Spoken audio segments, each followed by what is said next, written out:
नमस्ते बच्चों। आज हम जो चैप्टर 3 है उसकी एक और विधि पढ़ेंगे। दो चर वाले रैखिक समीकरण युग्म को हल करने की हम एक और विधि पढ़ेंगे। हमने स्टार्टिंग में ग्राफ विधि पढ़ी थी, ठीक है। वो टेबल बनाया था और हमने देखा था कि कैसे हम किसी भी समीकरण को या कोई भी समीकरण दे रखी है उसका ग्राफ कैसा बनता है ये पता कर सकते हैं, उसके हल कितने होते हैं वो पता कर सकते हैं, ठीक है। फिर हमने जो बीजगणितीय विधियाँ थी है ना, सॉल्यूशन से जो हल निकालते वो विधियाँ देखी थी। उसमें हम एक फर्स्ट विधि अपने देखी थी प्रतिस्थापन विधि।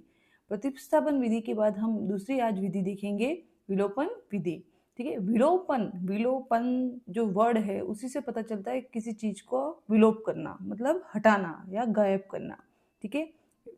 अब किसी चीज को हटाना, किसको हटाना? चर को हटाना। किसको हटाना? चर को। हमारे दो चर वाले रैखिक समीकरण में दो चर होते हैं। अब दो चर में से एक चर को हटा के दूसरे चर का मान निकाला जाता है। वो दूसरे चर का मान निकाल के वापस हम पहले जो हटाया उसका भी मान ज्ञात करते हैं। अब कैसे? देखो, इस विधि में एक चर को विलुप्त कर देते करके, मतलब हटा के, विलुप्त का मतलब क्या होता है? हटा के करके समीकरण को हल ज्ञात किया जाता है। जो भी समीकरण दे रखी है उनका हल ज्ञात करते हैं, ठीक है। देखो, मैं एक एग्जाम्पल के थ्रू आपको समझा रही हूँ, आप इसको ध्यान से समझना। विलोपन विधि और प्रतिस्थापन विधि को हम जब सवाल करते हैं तभी समझ सकते हैं, उसके कोई विधि का मेथड नहीं है, ठीक है। तो भी मैंने आपको अपनी भाषा में थोड़ा बहुत प्रतिस्थापन की विधि में लिखवाया था। अब आपको देखो, इस एग्जाम्पल के थ्रू समझाती हूँ मैं। विलोपन विधि क्या है? यदि समीकरण x प्लस वाई बराबर 7 दे रखा है और x माइनस 2y बराबर 4 दे रखा है, ठीक है, तो विलोपन से इसका हल ज्ञात करते हैं। जो ये विलोपन विधि है उसमें क्या करते हैं? विलुप्त करते हैं एक चर का। यहाँ पे चर कौन कौन से हैं? x और y। इसमें भी कौन से हैं? x और y। अब x और y चर को हम हटाते हैं। किसको हटाएंगे? किसी एक को हटाएंगे। अब कैसे हटाएंगे? देखो, पहले हम समीकरण दोनों लिख दी। पहली समीकरण हमारे पास x प्लस वाई बराबर 7 है, दूसरी अपने पास x माइनस वाई 2y बराबर 4 है।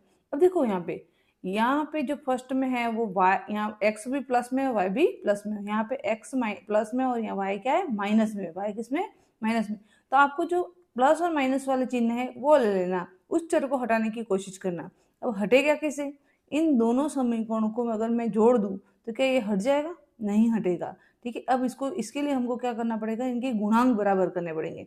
अगर यहाँ पे y की जगह 2y होता, ये माइनस का 2y होता, तो दोनों कट जाते हैं ना एक दूसरे से, इसका मतलब y हट जाता है इससे। अब कैसे हटाते हैं? देखो, समीकरण 1 व समीकरण 2 दोनों को लेके हम सॉल्व करते हैं आगे। इसी क्वेश्चन को समझना आप, ठीक है। अब समीकरण 1 में है अपने पास x प्लस वाई, है ना। जो समीकरण 1 है, समीकरण 1 है, वहां पे यहाँ पे अपन को चाहिए 2y। अब 2y चाहिए, इसके लिए अपन को पूरे समीकरण को 2 से गुणा करना पड़ेगा। समीकरण 1 को 2 से गुणा करना पड़ेगा, ठीक है। अब 2 से गुणा करते तो जैसे हम 2 से गुणा करेंगे यहाँ पे क्या हो जाएगा? 2y, यहाँ पे 2x और यहाँ पे 14 हो जाएगा। यहाँ पे कोई करेक्शन नहीं करना है, यहाँ पे ऑलरेडी अपने पास माइनस का 2 है, इसलिए अपन को यहाँ पे 2 बनाना है, तो ये दोनों कट जाएंगे तो ही। अब देखो, हम इसको काटते हैं। x प्लस वाई बराबर 7 दे रखा है और x माइनस 2y बराबर 4 दे रखा है। फिर से समझो इसको, हमको इस विधि में किस x और y में से एक को हटा देना है। अब हटाएंगे कैसे? अपन हटाएंगे कैसे? उसको चिन्ह देखेंगे, प्लस और माइनस अलग अलग हैं, तो उसी चर को अपन को हटाना है पहले। देखो, अब यहाँ पे 2y है, यहाँ पे 1y है, यहाँ प्लस में ये माइनस में। अगर मैं इन दोनों समीकरणों को जोड़ दूं, ठीक है, तो ये दोनों आपस में कट सकते हैं, लेकिन अपन को इसके पहले यहाँ पे 2y चाहिए, तो 2y से 2y कट जाएगा, ठीक है, तो y हट जाएगा वहां से, x ही बचेगा इसमें, ठीक है। इसके लिए हमको क्या करना पड़ेगा? समीकरण 1 में 2 बनाना पड़ेगा यहाँ पे। इसके लिए मैंने समीकरण 1 को 2 से गुणा किया। जैसे ही 2 से गुणा करेंगे तो अपने पास आ जाएगा 2x प्लस 2y बराबर 7 दूनी 14। देखो, ये अपनी है समीकरण 1, ये है 2 और ये अपनी हो जाएगी 3, समीकरण 3 हो जाएगी, ठीक है। ये अपनी समीकरण 3। अब देखो, यहाँ पे कोई करेक्शन नहीं करना है क्योंकि यहाँ पे 2 माइनस का है, यहाँ पे प्लस का 2y। अब ऐसे कैसे रखेंगे उसको? माइनस 2y बराबर 4। अब ये दोनों समीकरण है ना, अब गुणा करके मैंने इसको जोड़ दिया समीकरण 2 में। किसमें? समीकरण 2 में। जो समीकरण 1 है उसमें 2 का गुणा करके इन दोनों को हम प्लस कर देते हैं। क्या करते हैं? जोड़ते हैं। अब जोड़ेंगे तो क्या होगा? इन दोनों को जोड़ा तो कितना है? 3x आए, इन दोनों को जोड़ेंगे तो क्या आएगा? प्लस माइनस माइनस हो जाएगा तो ये दोनों क्या हो जाएंगे, कट जाएंगे।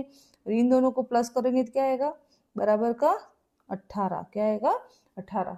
ठीक है, अब देखो 3x बराबर क्या है अपने पास, 18। 3x बराबर आया 18। x बराबर कितना आएगा, 18/3। 3 के वर्ड से कट जाएगा 6। x की वैल्यू अपनी कितनी आई, 6। x की वैल्यू कितनी आई, 6। एक चर का मान अपने को मिल गया। देखो यही कहलाता है विलोपन। ऐसे समीकरणों को जो पहले उनके गुणांक बराबर कर देते हैं और फिर उनको हम जोड़ना है या घटाना ये देखते हैं। ठीक है, अगर जोड़ना है तो ठीक है, अगर दोनों प्लस में होते हैं तो घटाना पड़ता है। ठीक है, प्लस और माइनस दोनों समीकरण में करके एक चर को हटा देते हैं और दूसरे चर का मान ज्ञात करते हैं। अब हमको x का मान मिल गया, x का मान किसी भी एक समीकरण में रख दो तो y का मान मिल जाएगा। जैसे समीकरण 1 में ही रख देते हैं, x का मान x बराबर 6 समीकरण 1 में रखने पर।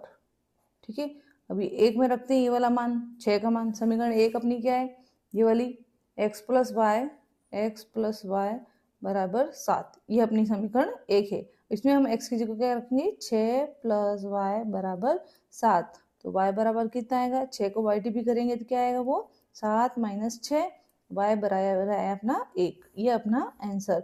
अपने को जो हल मिले, एक तो 6 मिला और y का मान 1 मिला। जो अपना हल है ना, आंसर, फाइनल आंसर, वो क्या है, एक्स वाई की फॉर्म में होता है। एक्स वाई की फॉर्म में क्या हुआ, 6 और 1। क्या हुआ, 6 और 1। इस तरह से ये विलोपन विधि का यूज करके हम क्वेश्चन को सॉल्व करते हैं। ठीक है, फिर से एक बार समझ आती थी मैं, आप ध्यान से समझो। विलोपन विधि में विलुप्त करते हैं किसी एक चर को। ठीक है, एक चर को हटा देते हैं, तब होती है विलोपन विधि। जैसे एग्जाम्पल लिया हमने, ये समीकरण 1 है, समीकरण 2 है, इसमें अपन को एक चर को हटाना है। एक चर को हटाने के लिए गुणांक बराबर होने चाहिए और चिन्ह अपोजिट होने चाहिए। देखो गुणांक बराबर होने चाहिए और चिन्ह कैसे होने चाहिए, अलग अलग होने चाहिए। एक प्लस में होना चाहिए, एक माइनस में होना चाहिए। अगर दोनों प्लस में है तो घटा देंगे और दोनों माइनस में है तो अपन एक जोड़ देंगे। ठीक है, एक बार फिर से समझ लेते हैं, है ना। इस तरह से दो समीकरण दे रखी है, उसमें से एक चर को हमको विलोप्त करना है, एक चर को हटाना है। उस चर को हटाने के लिए उसके गुणांक समान होने चाहिए और चिन्ह अलग अलग होने चाहिए। ठीक है, और जो चिन्ह समान है तो उन्हें अलग करना पड़ेगा। अलग कैसे होंगे, माइनस और प्लस करके। ठीक है, दोनों समीकरणों को जोड़ेंगे या घटाएंगे।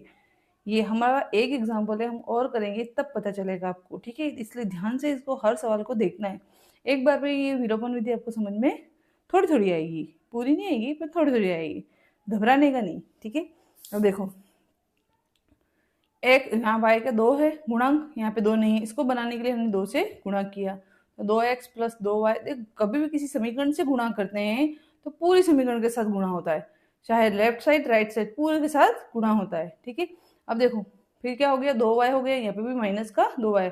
इन दोनों को, ये माइनस है ये प्लस में है, तो इन दोनों को प्लस करेंगे, जोड़ेंगे, इस समीकरण को इस समीकरण को जोड़ेंगे।